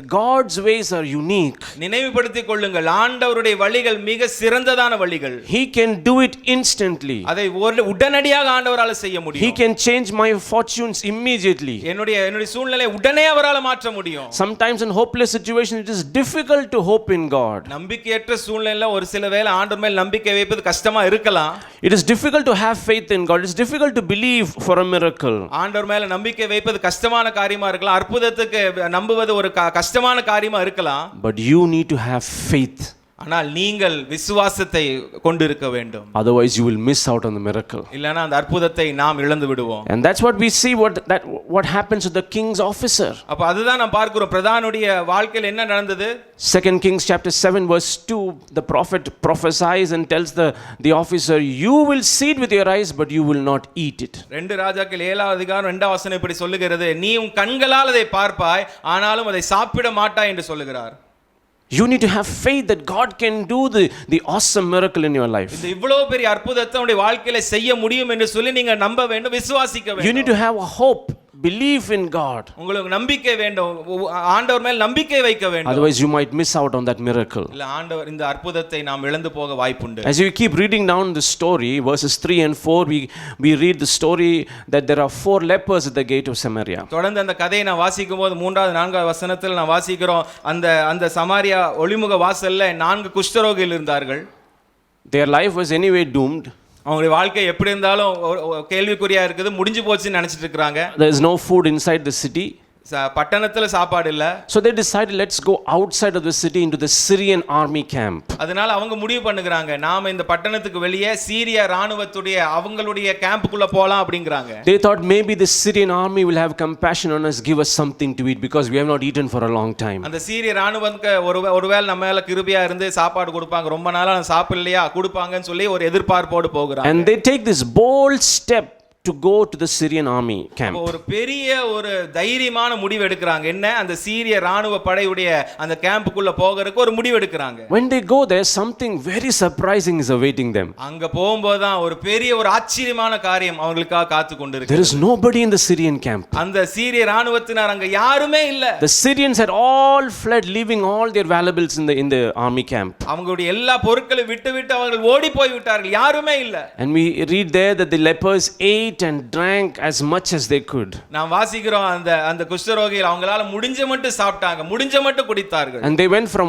one tent to the other to gather valuables. ஒரு கூடாரத்திலிருந்து இன்னொரு கூடாரத்துக்கு போய் என்னென்ன பொருட்கள் இருக்குமோ எல்லாத்தையும் அவர்கள் எடுத்துக்கொண்டார்கள். See, those lepers were the first recipients of God's miracle. பாருங்க, இந்த குஷ்டரோகிகள் தான் ஆண்டவர் செய்த அற்புதத்தின் பெற்றுக்கொண்ட ஆட்கள்ல முதலா வந்தவர்கள். God performed a miracle first in the lives of these lepers who were rejected by society. இந்த சமூகத்தினால புறக்கணிக்கப்பட்ட இந்த குஷ்டரோடி வாழ்க்கையில் தான் ஆண்டவர் அந்த அற்புதத்தை முதலாவது அரங்கேற்றினார். Usually the lepers would have been the last to receive any sort of blessing or food if the famine stopped in this town. பஞ்சம் முடிஞ்சது அப்படினா இந்த குஷ்டரோகி தான் கடைசியாக சாப்பாடு இருந்தா எதுவா இருந்தாலும் கடைசியாக தான் அவங்களுக்கு கிடைச்சிருக்கும். But that reminds me of a verse in the Bible, Psalm 9 and verse 9. ஒரு வசனம் இந்த சம்பவம் என்னை ஞாபகப்படுத்துகிறது. சங்கீதம் 9வது அதிகாரம் 9வது வசனம். It says, the Lord is a refuge for the oppressed, a stronghold in times of trouble. அந்த வசனம் இப்படி சொல்லுகிறது, சிறுமைப்பட்டவனுக்கு கர்த்தர் அடைக்கலமானவர், நெருக்கப்படுகிற காலங்களிலே அவரே தஞ்சமானவர். Hallelujah. The Lord is a stronghold for us in times of trouble. நெருக்கப்படுகிற காலங்களில் அவரே தஞ்சமானவர். He is a refuge for the oppressed. அவரே சிறுமைப்பட்டவருக்கு அவரே அடைக்கலம். If you keep reading that story, the lepers go to the city gatekeepers and tell this of what is happening in the Syrian camp. தொடர்ந்து வாசிக்கும் போது இந்த குஷ்டரோகிகள் எல்லாம் அங்க அந்த ஒலிவு வாசல் இருக்கிற அவங்க கிட்ட போய் என்ன நடந்தது என்று சொல்லி சம்பவத்தை சொல்லுகிறார்கள். And the whole town comes and takes part in what is there in the Syrian camp. They take valuables, they eat the food and drink what is there. அப்ப முழு பட்டணமும் அந்த சீரிய ராணுவத்தை இருந்ததான் இடத்துக்கு வருகிறாங்க, எல்லா உணவுகளை சாப்பிடுகிறாங்க, இருக்கிற பொருட்கள் எல்லாம் எடுத்துக்கொள்ளுகிறாங்க. The whole nation experiences this great miracle. முழு நாடு அந்த நேரத்தில் இவ்வளவு பெரிய அற்புதத்தை அவர்கள் பார்த்தார்கள். But one man missed out on that miracle. ஆனா அந்த அற்புதத்தை ஒரு மனுஷன் இழந்து விட்டான், பார்க்க முடியாதபடி ஆய் போய் விட்டது. It was the king's officer. யார் தெரியுமா? அந்த ராஜாவுக்கு கையிலாக கொடுக்கிற அந்த பிரதானி. The man who asked, how can it be possible? Even if God opens the floodgates of heaven, how is this going to be possible? வானத்து மதகுகளை திறந்தாலும் எப்படி நடக்கும்னு கேட்டான் பாத்தீங்களா? அவன்தான் அந்த அற்புதத்தை இழந்து போனான். So in your hopeless situation, இந்த நம்பிக்கையற்ற சூழ்நிலை உங்களுக்கு இருக்கும்போது, surrender yourself, your family, your situation, your problem into God's hands. உங்க குடும்பத்தை, உங்க சூழ்நிலை எல்லாத்தையும் ஆண்டவருடைய கையில் ஒப்புக்கொடுங்க. Do not try to use your wisdom, your strength to solve your problems. உங்களுடைய பலன், உங்களுடைய ஞானத்தை வைத்துக்கொண்டு இந்த பிரச்சனையை முடிவு கட்ட நீங்க யோசிக்காதீங்க. Wait for God, wait for his perfect timing in your life. ஆண்டவருக்காக காத்திருங்க, ஆண்டவருடைய சரியான நேரத்துக்கு நீங்க காத்து கொண்டிருங்க. But sometimes for us waiting for God is such such a huge task. சில நேரம் பாருங்க, ஆண்டவருக்கு காத்திருக்கிறது அப்படின்னா ரொம்ப பெரிய ஒரு பிரச்சனை மாதிரி நமக்கு. It happens because of our limited knowledge of God's timing. அது ஏன் நடக்குது? ஆண்டவர் எந்த நேரத்துல செய்வார் என்று சொல்லி அதை பற்றினதான அறிவு மிக குறைவா இருப்பதனால அது அப்படி நடக்கிறது. Sometimes waiting seems like forever. ஒரு சில நேரம் காத்து கொண்டு இருப்பது எப்படி இருக்கு? எப்பொழுதுமே என்றென்றைக்குமா ரொம்ப நாளா காத்திருக்கேங்கன்னு சொல்ற மாதிரி இருக்கு. Waiting is hard, it is difficult. காத்து கொண்டு இருப்பது கஷ்டம், மிக கஷ்டமான காரியம்தான். I remember my daughter when she was 5 years old. எனக்கு நினைவு இருக்கு, என்னுடைய மகள் 5 வயதா இருக்கும்போது She didn't like going to school. அவளுக்கு ஸ்கூலுக்கு போற பிடிக்கவே இல்லை. So she would always, on a Monday morning ask me, when is the holiday starting? ஒரு திங்கட்கிழமை காலையில இப்படி கேட்பா, என்னைக்கு லீவ் விடுவாங்க அப்படின்னு கேட்பாங்க. So I will tell you have to wait Monday, Tuesday, Wednesday, Thursday, Friday, and then you have Saturday, Sunday holiday. அப்ப நான் சொல்லுவேன், திங்கள், செவ்வாய், புதன், வியாழன், வெள்ளி எல்லாம் இருந்ததுக்கு அப்புறம் சனிக்கிழமை, ஞாயிற்றுக்கிழமை வரும். It will be so difficult for her to go to school on Monday morning. அப்ப திங்கட்கிழமை காலையில பள்ளிக்கு போறது ரொம்ப கஷ்டமா இருந்தது. She comes back Monday evening. திங்கட்கிழமை சாயங்காலம் வரா. Start the same question again. When is holidays starting for you? திரும்ப அதே கேள்வி கேட்பாங்க, என்னைக்கு லீவ் விடுவாங்க? Tuesday morning, same question again. செவ்வாய்க்கிழமை காலையில அதே கேள்வி. Because to her mind, she cannot understand what is the timing of my holidays. அப்ப ஏன் இதை திரும்ப திரும்ப கேட்டு கொண்டிருக்கிறாள்? அவளுடைய மனதுக்கு எந்த நேரத்தில் அவங்க விடுமுறை வருகிறது என்று சொல்லி அவள் புரிந்து கொள்ளவில்லை. In the same way, we pray, we ask God for many things. We have desires in our life, and we wait on God, and we wonder when is that answers are going to come for us. அதே மாதிரி தான் அநேக ஜெபங்கள் நாம் ஏறெடுத்து கொண்டு இருக்கிறோம். அநேக ஆசைகளை கர்த்தருடைய சமூகத்தில் நாம் வைத்து கொண்டு இருக்கிறோம். இதைத்தான் நாம் எதிர்பார்த்து, என்னைக்கு ஆண்டவரே தருவீங்க? And during that time of waiting, we become impatient, we become discouraged, and we wonder whether God really cares for us. அந்த காத்து கொண்டு இருக்கிற நேரத்துல உற்சாகம் இழந்து போகிறோம். யாரு அந்த நேரத்துல நம்பிக்கையற்றவர்களாய் போய் விடுகிறோம். Sometimes it is so difficult to wait because we don't know whether we are going to get the answer for what we prayed for. சில நேரம் காத்திருக்க ரொம்ப பெரிய கஷ்டமா இருக்கு பாருங்க. நாம் ஜெபித்த ஜெபத்துக்கு ஆண்டவர் பதில் தருவாரானே அப்படி சந்தேகம் வந்து விடுகிறது. A very interesting thing that I thought about this week. இந்த வாரத்துல ஒரு காரியத்தை நான் யோசித்து கொண்டிருந்தேன். We all get these new year promises on the 1st of January. நாம் இந்த புது வருடத்துல ஜனவரி முதல் நாள்ல சில வாக்குத்தத்தங்களை எல்லாம் வாங்குகிறோம், பெற்றுக்கொள்கிறோம். And we think this promise is from January 1st to December 31st. நாம நினைக்கிறோம் இந்த வாக்குத்தத்தம் எங்க ஜனவரி 1ஆம் தேதியிலிருந்து டிசம்பர் 31 வரைக்கும் இருக்குதுன்னு சொல்லி நாம் நம்பிக்கொண்டிருக்கிறோம். But do you know that the promises of God are not from January 1st to December 31st? ஆனா ஒரு காரியம் உங்களுக்கு தெரியுமா? ஆண்டவருடைய வாக்குத்தத்தங்கள் ஜனவரி 1 லிருந்து டிசம்பர் 31 வரை கிடையாது. It is according to God's calendar. இது ஆண்டவருடைய காலண்டர் படி தான் அந்த வாக்குத்தத்தங்கள் இருக்கு. In 2 Corinthians chapter 1 and verse 20 we read, for no matter how many promises God has made, they are yes in Christ, and so through him the amen is spoken to us for the glory of God. 2 கொரிந்தியர் முதல் அதிகாரம் 20 வசனம் சொல்லுகிறது, கர்த்தருடைய வாக்குத்தத்தங்கள் எல்லாம் அவருக்குள் ஆம் என்றும் ஆமென் என்றும் இருக்கிறது. And so when we read that scripture we get excited. So between 1st Jan and December 31st God is going to do this in my life. அப்ப அந்த வாக்குத்தத்தத்தை நாம் பார்த்த உடனே ஜனவரி 1 ல இருந்து 31 குள்ள டிசம்பர் 31 குள்ள இதை செய்வார் என்று சொல்லி நாம யோசித்து கொண்டிருக்கிறோம். But there's another verse in the Bible, 2 Peter chapter 3 verse 8, which says, with the Lord a day is like 1,000 years, 1,000 years is like one day. இன்னொரு வசனமும் வேதத்தில் இருக்கு. 2 பேதுரு 3 அதிகாரம் 8வது வசனத்துல, கர்த்தருடைய கண்களுக்கு ஒரு நாள் 1000 வருஷம் போலவும் 1000 வருஷம் ஒரு நாள் போலவும் இருக்கிறது. So this teaches me that I have to wait on God, wait for God's perfect timing in my life. அப்ப இது எனக்கு என்ன கற்றுக் கொடுக்கிறது? நாம் ஆண்டவருக்காக காத்து கொண்டிருக்க வேண்டும், ஆண்டவருடைய சரியான நேரத்துக்காக காத்து கொண்டிருக்க வேண்டும் என்று கற்றுக் கொடுக்கிறது. Why should I wait for God's perfect timing? எதுக்கு நான் ஆண்டவருடைய சரியான நேரத்துக்கு காத்து கொண்டிருக்க வேண்டும்? Because God has our best interest in his mind. ஏன் தெரியுமா ஆண்டவர் காக்க வைக்கிறார்? நம்முடைய நல்ல காரியங்கள், நாம் நல்லா இருக்க வேண்டும் என்பதுதான் அவருடைய மனதில் மிகப்பெரிய பிரதான காரியமா இருக்கிறது. If you look at the Garden of Eden, what happened there? Eden தோட்டத்தில் என்ன நடந்தது நாம் பார்க்கும்போது, Eve would have seen the forbidden fruit many times. ஏவாள் ஆண்டவர் அந்த விலக்கப்பட்ட கனியை அநேக முறை பார்த்திருப்பாள். It would have been desirable to her eyes many times. அவளுடைய கண்களுக்கு அதை எடுத்து சாப்பிடலாம் சொல்லி ரொம்ப அவள் பார்த்து கொண்டு இருந்திருக்கலாம். Maybe it was tempting to her many times. மிகுந்த சோதனையா இருந்திருக்கலாம் அநேக முறை. But the moment Satan came and put a thought that God does not think about you, God does not care about you, if you do this, this is good for you, he put that thought into her mind. Adam and Eve ate the forbidden fruit. ஆனா ஒரு காரியத்தை பிசாசு மனதில் விதைத்தான். என்ன? ஆண்டவர் இதை உனக்கு விளக்குகிறார், ஆண்டவர் சில காரியங்களை கொடுக்காம இருக்கிறார், ஆண்டவர் இந்த ஆசீர்வாதத்தை கொடுக்காம இருக்கிறார் என்று சொல்லி அந்த எண்ணத்தை மனதில் வைத்த உடனே ஆதாமும் ஏவாளும் இந்த விளக்கப்பட்ட கனியை புசிப்பதற்கு ஆயத்தமானார்கள். So if you do not believe God genuinely cares for you, அப்ப ஆண்டவர் நம்மை விசாரிக்கிறார், நம்மேல் கரிசனை உள்ளவரா இருக்கிறார் என்று சொல்லி நாம் நம்பவில்லை என்று சொன்னார், that he does not have my best interest in his mind, என்னுடைய நல்லதுக்கு தான் இதெல்லாம் செய்கிறார் என்று சொல்லி நாம் நம்பவில்லை என்று சொன்னால், you will become like Adam and Eve, go your own way and try to fulfill your desires. அப்படி நாம் செய்யும்போது ஆதாம் ஏவாளை போல ஆகிவிடுவோம். நம்முடைய வழியிலே நடந்து நமக்கு என்ன வேணுமோ அப்படி நாம் செய்து கொண்டிருப்போம். That will bring a crack in your relationship with God. அது தேவனுக்கும் நமக்கு இருக்கிறதான உறவுல ஒரு விரிசலை உண்டு பண்ணும். And when you see that from Adam and Eve's life, it brings pain and trouble because they moved out of God's plan for their life. ஆதாமும் ஏவாளும் ஆண்டவருடைய திட்டத்திலிருந்து விலகினதினாலே அவருடைய வாழ்க்கையில மிகப்பெரிய பிரச்சனை வந்ததை நாம் பார்க்கிறோம். So I tell you to wait on God's timing. அப்ப நான் உங்களுக்கு சொல்லுகிறேன், தேவனுடைய சரியான நேரத்துக்காக காத்திருங்கள்.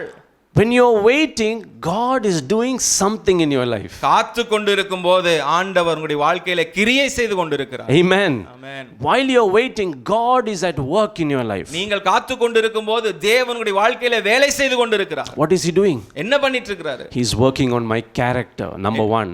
முதலாவது என்னுடைய குணாதிசயத்திலே அவர் வேலை செய்து கொண்டிருக்கிறார். God is interested in my character. ஆண்டவருடைய குணாதிசயத்திலே அவர் விருப்பமுள்ளவரா இருக்கிறார். My character is my ability to reflect Christ every day. என்னுடைய குணாதிசயம் என்ன? ஆண்டவரை ஒவ்வொரு நாளும் எப்படி நான் பிரதிபலிக்க முடியும் என்பதுதான் குணாதிசயம். In 2 Peter chapter 1 verses 5 to 7, 2 பேதுரு முதல் அதிகாரம் 5 முதல் 7 வசனம் வரை it talks about making every effort to add to your faith goodness, knowledge, self-control, perseverance, godliness, mutual affection, love. உங்கள் விசுவாசத்தோடு கூட ஜாக்கிரதையும் தைரியத்தையும் ஞானத்தையும் இச்சையடக்கத்தையும் பொறுமையும் தேவ பக்தியையும் சகோதர சிநேகத்தை இதெல்லாம் சேர்த்து வழங்க வேண்டும் என்று சொல்லி அந்த வசனம் சொல்லுகிறது. But what touched me is that part where godliness comes. என்ன தொட்ட காரியம் என்ன தெரியுமா? எந்த இடத்துல தேவ பக்தி வந்தது பாரு, அதுதான் என்னை தொட்டது. See, godliness is not following faith or knowledge. தேவ பக்தி வந்து விசுவாசத்தையோ இல்ல அறிவையோ அதை பின்பற்றுவது கிடையாது. But you see, godliness is following perseverance. தேவ பக்தி எதுக்கு பின்னாடி வருது? பொறுமைக்கு பின்னாடி வருது தேவ பக்தி. Hallelujah. When you are being patient, நீங்க பொறுமையோடு காத்து கொண்டிருக்கும் போது, when you are waiting, நீங்க காத்து கொண்டிருக்கும் போது, in those silent moments of your life, அந்த அந்த அந்த நிசப்தமான நேரத்தில் உங்கள் வாழ்க்கையில God is working in your life. ஆண்டவர் உங்கள் வாழ்க்கையில கிரியை செய்து கொண்டிருக்கிறார். He is developing godliness in your character. உங்களுடைய குணாதிசயத்திலே தேவ பக்தியை அவர் செய்து கொண்டிருக்கிறார். Hallelujah. We see that in the life of Moses. மோசேயுடைய வாழ்க்கையில நாம் இதை பார்க்கிறோம். Moses was the man who delivered the people of Israel from the bondage in Egypt. இஸ்ரவேலர்கள் எகிப்திலிருந்து வெளியே கொண்டு வந்ததான அந்த மனுஷன் தான் மோசே. But when was that vision implanted in Moses' heart? ஆனா அந்த அந்த அந்த தரிசனம் எப்பொழுது மோசேயுடைய மனதிலே வைக்கப்பட்டது? Most people think it is at the burning bush. எல்லாம் நிறைய பேர் நினைக்கிறாங்க அந்த அந்த அக்னி அந்த முட்செடியில் பற்றியிருந்த அக்னி அந்த சம்பவத்துல தான் நினைக்கிறாங்க. No, much before that. இல்ல, அதுக்கு முன்னாடியே ஆண்டவர் அந்த தரிசனத்தை மனதிலே வைத்து If you read Acts chapter 7 verses 23 to 25, அப்போஸ்தலர் 7 அதிகாரம் 23 ல இருந்து 25 வரை வாசிக்கும்போது, especially verse 25, 25 வசனம் மிக முக்கியமாய் பார்க்கும்போது, it says Moses thought his own people would realize that God was using him to rescue them, but they did not. மோசே இப்படி நினைக்கிறான், அவனுடைய கரத்தினாலே ரட்சிப்பு வரும் என்று சொல்லி அவர்கள் சகோதரர்கள் நம்புவார்கள் பார்ப்பார்கள் என்று சொல்லி அவன் மனதிலே எண்ணிக்கொண்டிருந்தான். At that time he was only 40 years old. அந்த நேரத்தில் அவர் 40 வயசு தான் இருந்தது. But he killed an Egyptian. ஒரு எகிப்தியனை கொலை செய்தான். And then he tried to solve problem between two Hebrew brothers. அதுக்கப்புறம் ரெண்டு எபிரேய சகோதரருக்கு நடுவுல இருக்கிற பிரச்சனையை தீர்த்து வைக்க முற்பட்டான். But they blamed him saying that you are a murderer, are you trying to do the same thing to us? அவனை பார்த்து சொன்னாங்க, நீங்க எல்லாம் நீ ஒரு கொலைகாரன், நீ என்ன நியாயம் செய்றேன்னு சொல்லி சொன்னாங்க. So he had to run from Egypt. ஆகவே எகிப்திலிருந்து ஓடி போனான். He went into the desert. வனாந்தரத்துக்கு ஓடி போனான். He was a wanderer. Then he became a shepherd in the desert for 40 years. அங்க எந்த வேலை இல்லாம சுற்றி திரிந்து கொண்டிருந்தான். அதுக்கு அப்புறம் 40 வருஷத்துல ஆடு மேய்ப்பனாய் மாறினான். When Moses first got the vision, he was young, he was energetic, he was impatient. He thought he had the strength to get all things done. இந்த தரிசனம் அவனுக்கு வரும்போது அவன் மிகுந்த வாலிபனா இருந்தான். கொஞ்சம் கூட அவனுக்கு பொறுமையோடு காத்திருக்க கூடிய அந்த சூழ்நிலை இல்ல. அவன் மூலமா அப்பவே நடக்கும் என்று சொல்லி எதிர்பார்த்து கொண்டிருந்தான். At that time he was a prince, he had power, he had authority. அப்போ இளவரசனா இருந்தா அவன் கையில அதிகாரம் இருந்தது, அவன் கையில எல்லா காரியமும் இருந்தது. He used his strength, he used his wisdom, he used his means to do what he wanted to do at that time. அவனுடைய பலனை, அவனுடைய ஞானத்தை, அவங்கிட்ட இருக்கிற எல்லா காரியத்தையும் உபயோகப்படுத்தினான் விடுதலை செய்வதற்காக. But then he had 40 years in the desert. ஆனா அதுக்கு அப்புறம் 40 வருஷம் வனாந்தரத்துல இருந்தான். God began to work on him. ஆண்டவர் அவன் கூட வேலை செய்து கொண்டிருந்தார்.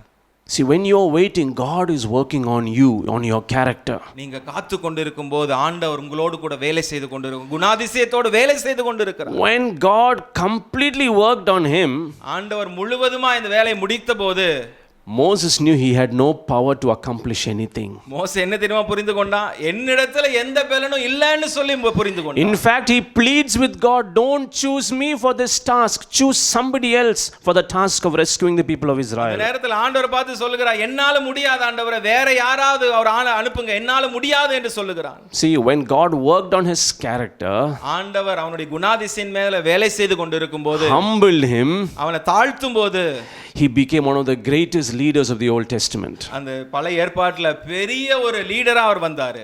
In Numbers chapter 12 and verse 3 we read Moses was more humble than any man on the face of the earth. என்னாகும் 12 அதிகாரம் 3 வசனத்தை வாசிக்கும் போது மோசேயானவன் பூமியில சகல மனிதர்களும் மிகுந்த சாந்தமுள்ளவனா இருந்தான். So as you wait on God, அப்ப ஆண்டவருக்காக நீங்க காத்து கொண்டிருக்கீங்க. God is working on your character. ஆண்டவர் உங்க குணாதிசயத்திலே வேலை செய்து கொண்டிருக்கிறார். Hebrews chapter 11 verse 27. எபிரேயர் 11 அதிகாரம் 27 வசனம். It talks about Moses again. By faith Moses left Egypt. மீண்டுமாய் மோசேயை குறித்து சொல்லுகிறார்.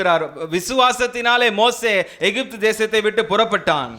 He did not fear the king's anger. ராஜாவுடைய கோபத்தை அவர் எண்ணி பார்க்கவில்லை. And the next thing is very important. It says he persevered because he saw him who is invisible. அதுக்கப்புறம் அந்த வசனம் சொல்லுது பாருங்க, அவன் உறுதியா இருந்தான். ஏன் என்று சொன்னால் விசுவாசத்திலே அதரிசனமானவரை தரிசிப்பது போல உறுதியா இருந்தான். Hallelujah. Moses' success was because of his perseverance. மோசே ஏன் ஜெயித்தான்? அவன் பொறுமையோடு உறுதியாய் காத்து He கொண்டிருந்தான். persevered because his eyes was focused and fixed on the one true living God. அவன் தொடர்ந்து போய் கொண்டிருந்ததான காரணம் அவனுடைய கண்களை அந்த ஜீவனுள்ள உண்மையுள்ள தேவன் மேல் அவருடைய கண்களை அவன் வைத்து கொண்டிருந்தான். The second thing that God is doing in my life when I'm waiting, அப்போ நான் காத்து கொண்டிருக்கும் போது ஆண்டவருடைய வாழ்க்கையில செய்யக்கூடிய இரண்டாவது காரியம், He is equipping me with new skill and ability. அவர் ஆண்டவர் எனக்கு புதிய திறன்களை எனக்கு கொடுத்து என்னோடு கூட வேலை செய்து கொண்டிருக்கிறார். On the one hand, he is molding me, shaping me, losing my dependence on myself. ஒரு பக்கம் பார்க்கும்போது ஆண்டவர் என்ன வணைந்து கொண்டிருக்கிறார். என் மேல் இருக்கிறதான பலனை எல்லாம், என் மேல் இருக்கிற நம்பிக்கை எல்லாம் அவர் மாற்றி போட்டிருக்கிறார். He is taking away my pride. என்னுடைய பெருமையெல்லாம் மாற்றி போடுகிறார். But on the other hand, இன்னொரு பக்கம் எப்படி இருக்கு? He is instilling or equipping me with new skill and new abilities to fulfill the calling God has for my life. இன்னொரு பக்கம் என்ன நடக்குது? ஆண்டவர் எனக்குள்ள புதிய திறன்களை கொடுக்கிறார், புதிய காரியங்களை எனக்குள்ள செய்கிறார். எதற்கு? ஆண்டவர் எதற்காக என்னை அழைத்தாரோ அதை செய்து முடிப்பதற்கு தேவையான அந்த பலத்தினாலே, அந்த குணாதிசயத்தினாலே, எனக்குள்ள திறன்களாலே என்னை நிரப்புகிறார். To receive the new blessing in my life, I need new skill. இந்த புதிய ஆசீர்வாதம் என்னுடைய வாழ்க்கையில வர வேண்டுமானால் சில திறமைகள் எனக்கு வேணும். I need new ability in my life. சில திறன்கள் என்னுடைய வாழ்க்கையில வேணும். And we see that in the life of David. அதை தாவீதுடைய வாழ்க்கையில பார்க்கிறோம். See, Bible scholars tell us when the prophet Samuel came into the house of Jesse to anoint David as king, he was about 10 to 15 years old only. வேத வல்லுநர்கள் சொல்லுகிறாங்க, ஈசாயோட வீட்டுக்கு Samuel வந்து அந்த ராஜாவை அபிஷேகம் பண்ண வரும்போது தாவீதுடைய வயசு 10 ல இருந்து 15 வயசு தான் இருக்கும்னு சொல்லி வேத வல்லுநர்கள் சொல்லுகிறாங்க. But he did not immediately become king. ஆனா உடனே அவர் ராஜாவாகல. The Bible says he became king only at the age of 30. வேதம் சொல்லுகிறது 30வது வயசுல தான் ராஜாவானார். And a lot of those 15 odd years he was working under King Saul. அந்த 15 வருஷத்துல என்ன பண்ணி கொண்டிருந்தான்? சவுலுக்கு கீழ தான் அவர் வேலை செய்து கொண்டிருந்தார். God was preparing preparing him ஆண்டவர் அவனை ஆயத்தம் பண்ணி கொண்டிருந்தார். under a king itself so that he will be fully equipped to become a king. ஒரு ராஜா கீழே தான் ஆயத்தம் பண்ணி கொண்டிருந்தார். ஏனென்று சொன்னால் இனி ராஜாவாக வேலை செய்யும் அல்லவா, அதனால ராஜாவுக்கு கீழே அவர் வேலை செய்து We கொண்டிருந்தார். know that in the life of King David, his first victory was against a lion and a bear. நமக்கு தெரியும் தாவீதுனுடைய முதல் வெற்றி எங்க வந்தது அப்படின்னா ஒரு சிங்கத்தை கூட ஒரு கரடி கூட சண்டை போட்டு வெற்றி He எடுத்தார். used his bare hands to kill them. அவன் வெறும் கையால ஜெயம் எடுத்தான். Then we know against Goliath, he used 5 stones and a sling to kill Goliath. நமக்கு தெரியும் கோலியாத்தை ஜெயிக்கும் போது ஒரு கவனம் 5 கல்லு தான் கையில இருந்தது. But as he became king, he was trained to be a warrior. ஆனா ராஜாவாகும் போது ராணுவ வீரனாய் இருப்பதற்கு அவன் பலப்பட்டான். God says David says in Psalm 144 and verse 1. சங்கீதம் 144:1 இப்படி சொல்லுகிறது. Praise be to the Lord my rock who has trained my hands for war, my fingers for battle. என் கைகளை போருக்கும் என் விரல்களை யுத்தத்துக்கும் படிப்பிக்கிற என் கண்மலையாகிய கர்த்தருக்கு ஸ்தோத்திரம். He attributes the training and the new skill and the new ability he has to God alone. அப்ப அவனுக்கு கிடைத்ததான அந்த புதிய திறன் அந்த புதிய வல்லமை எல்லாம் யார்னால வந்ததுன்னு சொல்லுகிறார்? தேவனால வந்தது என்று சொல்லுகிறார். In the same way God is equipping you during this waiting period. அதே மாதிரி தான் நீங்க பொறுமையோடு காத்து கொண்டிருக்கக்கூடிய இந்த நாளிலே ஆண்டவர் உங்கள் திறன்களை கொடுப்பதற்காக உங்களோடு கூட ஆண்டவர் வேலை செய்து கொண்டிருக்கிறார். Before he blesses you, before that period of blessing in your life, he is giving you new skill, new ability to receive this blessing. உங்கள் ஆசீர்வாதம் வரக்கு முன்னாடி ஆசீர்வாதம் வரக்கூடிய நாட்களுக்கு முன்னதாக ஆண்டவர் உங்களோடு கூட வேலை செய்து புதிய திறன்களை உங்கள் வாழ்க்கையில வைத்துக் கொண்டிருக்கிறார். 1 Peter chapter 5 verse 6. 1 பேதுரு 5வது அதிகாரம் 6வது வசனம். Humble yourselves therefore under God's mighty hand and in due time he will lift you up. ஏற்ற நேரத்தில் ஆண்டவர் உங்களை உயர்த்தும்படிக்கு அவருடைய பலத்த கரத்துக்குள் அடங்கி இருங்கள். Hallelujah. So while you're waiting, God is working. அப்ப காத்து கொண்டிருக்கும்போது ஆண்டவர் கிரியை செய்து கொண்டிருக்கிறார். A third thing that I see is God is preparing people as we are waiting for him. மூன்றாவது காரியம் நாம் காத்து கொண்டிருக்கும்போது ஆண்டவர் ஜனங்களை ஆயத்தம் பண்ணி கொண்டிருக்கிறார். God is preparing circumstances to move in our favor. இந்த சூழ்நிலையெல்லாம் நமக்கு சாதகமாய் மாறுவதற்கு ஆண்டவர் கிரியை செய்து கொண்டிருக்கிறார். And we see that in the book of Esther. அதை எஸ்தர் புத்தகத்தில் நாம் பார்க்கிறோம். Haman was busy preparing a pole to impale Mordecai. ஆமான் மொர்தெகாய்க்கு ஒரு தூக்கு மரத்தை செய்வதில் அவர் மும்மரமா இருக்கிறாரு. That same night God is not giving sleep to the king. அந்த ராத்திரியிலே ராஜாவுக்கு ஆண்டவர் தூக்கத்தை வர விட மாட்டேங்கிறாரு. And the king reads the book of the Chronicles. அந்த ராஜா அந்த எழுதப்பட்டதான ஞாபக புத்தகத்தை அவர் வாசிக்கிறார். It contains all the records of legal decisions, battles won and the tribute given to people. அவங்க எடுத்ததான முடிவுகள் எந்தெந்த இடத்துல வெற்றி வந்தது அதெல்லாம் அந்த புத்தகத்தில் எழுதி வைக்கப்பட்டிருக்கிறது. And as he reads it, he comes to know that he has not given tribute to this man called Mordecai. அத படிக்கும்போது தான் ஒரு காரியம் அவருக்கு பார்க்கிறார் பாருங்க. மொர்தெகாய் மனுஷருக்கு ஒண்ணுமே கொடுக்கலையே. Mordecai had saved his life. மொர்தெகாய் ராஜாவுடைய உயிரை காப்பாத்தினவர். But he never gave anything back in return. ஆனா அந்த ராஜா அவனுக்கு ஒண்ணுமே கொடுக்கல. I want you to notice the timing very carefully. இந்த நேரத்துல இந்த சூழ்நிலை எந்த நேரத்துல இது நடந்ததுங்கறதை கூர்ந்து கவனிங்க. You will admire the wisdom of God's timing. ஆண்டவருடைய இந்த ஆண்டவரோட நேரத்தை வைத்திருக்கார் இல்லையா, அந்த நேரம் எந்த நேரத்துல வர வேணும்ங்கற ஞானத்தை நீங்க பார்க்கும்போது எப்படி நடக்கும் என்று சொல்லி நீங்க பிரமிப்பீர்கள். The next morning Haman is coming very early in the morning to tell the king about the plan to kill Mordecai. அடுத்த நாள் அதிகாலையிலே ஆமான் வருகிறான். ராஜா கிட்ட மொர்தெகாயை எப்படி சாகடிக்க வேண்டும் என்று சொல்வதற்காக அதிகாலையில வருகிறான். At the same time the king is preparing a plan to honor Mordecai. ஆனா அந்த நேரத்தில் ராஜாவோட மனசுல என்ன ஓடிக்கொண்டிருக்கு தெரியுமா? ஏன் உயிரை காப்பாத்தின மொர்தெகாய்க்கு என்ன செய்யணும் அப்படினு யோசித்துக் கொண்டிருக்கிறார். God's timing is always perfect in our life. ஆண்டவர் எந்த நேரத்துல கொடுக்க வேண்டுமோ அந்த நேரம் மிக சரியான நேரமா இருக்கு. He is never ahead of time. அந்த சரியான நேரத்துக்கு முன்னாடி அவர் எதுவுமே செய்யறது இல்ல. He is never late. அந்த சரியான நேரத்துக்கு பின்னாடி அவர் செய்யறது இல்ல. He is always on time. சரியான நேரத்துல ஆண்டவர் காரியங்களை செய்கிறார். Proverbs chapter 3 verse 5. நீதிமொழிகள் 3வது அதிகாரம் 5வது வசனம். Trust in the Lord with all your heart and lean not on your own understanding. உன் முழு இருதயத்தோடும் 3வது அதிகாரம் 5வது வசனம். உன் சுய புத்தியின் மேல் சாயாமல் உன் முழு இருதயத்தோடும் கர்த்தரில் நம்பிக்கையா இருங்கள். Psalm 46 verse 10. சங்கீதம் 46:10. Be still and know that I am God. நீங்கள் நின்று கொண்டு கர்த்தர் உங்களுக்காய் செய்கிற ரட்சிப்பை. So as you are going through this period of silence and waiting and maybe situation of utter hopelessness in your life, know that God is at work in your life. இந்த மாதிரி சூழ்நிலையில காத்து கொண்டு இருக்கும்போது, நம்பிக்கையற்ற சூழ்நிலை இருக்கும்போது, எந்த சத்தமும் கேட்காத இந்த சூழ்நிலையில ஒரு காரியத்தை நீங்கள் மனதில் வைத்துக் கொள்ளுங்கள். ஆண்டவர் சரியான நேரத்தில் காரியங்களை செய்கிறவர். Seek God in the waiting period. இந்த காத்து கொண்டிருக்கிறதான நேரத்தில் ஆண்டவரை தேடுங்கள். What do you mean by seeking God? ஆண்டவரை தேடணும்னா என்ன? Seek God means to seek God's presence in your life. ஆண்டவரை தேடணும் அப்படின்னா என்ன அர்த்தம்? ஆண்டவருடைய பிரசன்னத்தை தேடுவது. To be before his face means to be before him in his presence. அவருடைய முகத்துக்கு முன்பதாக அப்படினு சொல்லும்போது அவருடைய சமூகத்தில் அவருடைய பிரசன்னத்தில் காத்திருப்பது. First Chronicles 22 verse 19 says, set your heart and mind to seek the Lord. 1:22-19 எப்படி சொல்லுகிறது? உங்கள் இருதயத்தையும் உங்கள் ஆத்துமாவையும் உங்கள் தேவனாய் கர்த்தரை தேடுவதற்கு நேராக்குங்கள். It also says in Psalm 105 verse 4, seek the Lord and his strength, seek the Lord continually.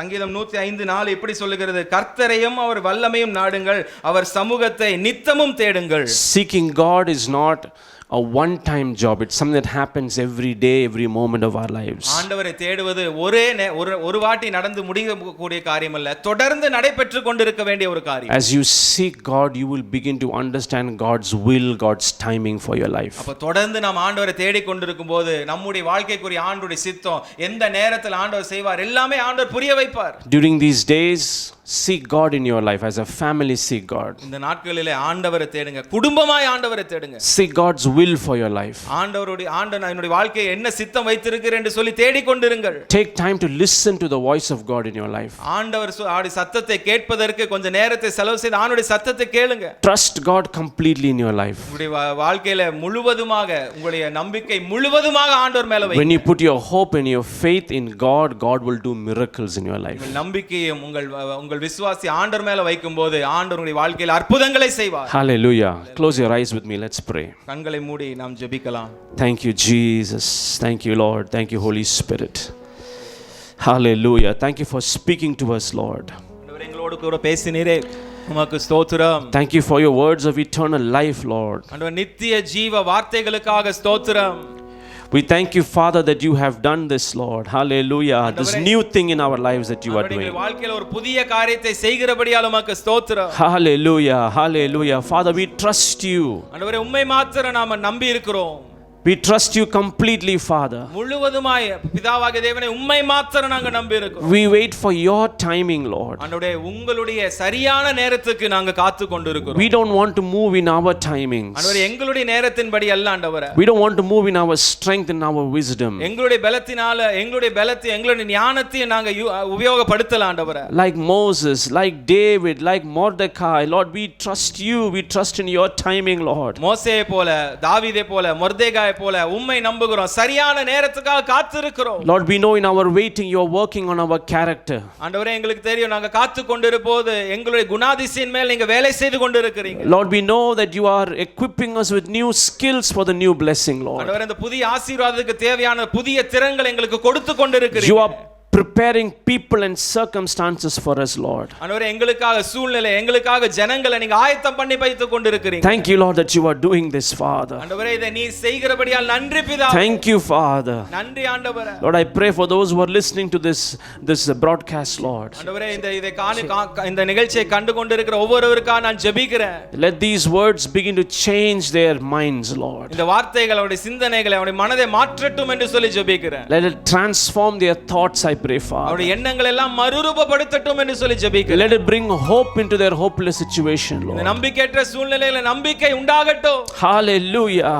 We thank you that you have done this, Father. ஆண்டவரே இதை நீர் செய்தபடியால் உமக்கு ஸ்தோத்திரம். In Jesus' precious name. இயேசுவின் விலையேறப்பெற்ற நாமத்தில் ஜெபிக்கிறேன். Amen. Amen. எனக்கு யாருண்டு கலங்கின நேரத்தில் கரம் என்னை நடத்தியதே, எனக்கு நீருண்டு கலங்கின நேரத்தில் கரம் என்னை நடத்தியதே, உடைத்தீர் உருவாக்கி நீ சிட்சித்தி சீர்படுத்தி நீ புடமிட்டி புதிதாக்கி நீ பிரித்தி பிரியாதிருந்தீ எனக்கு யாருண்டு கலங்கின நேரத்திலும். Hallelujah. Thank you Jesus. என்னை நடத்தியதே எனக்கு நீருண்டு கலங்கின நேரத்தில் கரம் என்னை நடத்தியதே. எனக்கு நீருண்டு கலங்கின Yes Lord. நீருண்டு கரம் என்னை நடத்தியதே. உடைத்தீ உருவாக்கி நீ சிட்சித்தி சீர்படுத்தி நீ புடமிட்டி புதிதாக்கி நீ பிரித்தி பிரியாதிருந்தீ கடலாழத்திலும் அக்கினி சூளையிலும் உன்னை காத்திடும் பலவானன்றோ. விஷ சர்ப்பங்களோ சிங்க கூட்டங்களோ பயம் வேண்டாம் உன் அருகிலில் நான். கடலாழத்திலும் சூளையிலும் உன்னை காத்திடும். Thank you Lord. Thank you Jesus. விஷ சர்ப்பங்களோ சிங்க கூட்டங்களோ பயம் வேண்டாம் உன் அருகிலில் நான். என்றுரை செய்தவரே ஆராதிப்போம் ஆவியில் ஆராதனை. என்றுரை செய்தவரே என்றுரை செய்தவரே ஆராதிப்போம் ஆவியில் ஆராதனை. ஆமென். சர்வ வல்லமையுள்ள எங்கள் ஆண்டவரே ராஜா, நாங்கள் உம்மை துதிக்கிறோம். உம்முடைய பிள்ளைகளை நீங்கள் அருமையாக உம்முடைய சேரின் கீழ் வைத்து பாதுகாத்து வழிநடத்துகிறீர். அதற்காக ஸ்தோத்திரம். நாங்கள் வாசித்த நாங்கள் படித்த இந்த சரித்திரத்தில் பிதாவே, தாவீதுக்கு நீ எவ்வளோ பெரிய பாதுகாப்பை கொடுத்தீர். அவனுக்கு விரோதமாக வந்த எல்லா எதிரிகளையும் நீங்கள் மாற்றி போட்டீர். உங்களுடைய பிள்ளைகளை நீங்கள் பாதுகாக்கிறீர் என்பதை நீங்கள் தெளிவுபடுத்தி விட்டீரே. அதுக்காக நன்றி. உமக்காய் ஜீவிக்க எங்களை பலப்படுத்துங்க. நாமத்து மகிமைக்காய் ஜீவிக்க எங்களை பலப்படுத்துங்க ராஜா. எங்களை வழிநடத்துங்க, ஆசீர்வதிங்க. உமக்காய் ஜீவிக்க எங்களை பலப்படுத்திடுங்க. இயேசு கிறிஸ்துவின் வல்லமையுள்ள நாமத்தில் அன்பாக கேட்கிறேன் பிதாவே. ஆமேன் ஆமேன். என் ஆத்மாவே கர்த்தரை ஸ்தோத்திரி, என் உள்ளமே கர்த்தர் நாமத்தை ஸ்தோத்திரி. என் ஆத்மாவே கர்த்தரை ஸ்தோத்திரி, அவர் செய்த சகல உபகாரங்களையும் மறவாதே.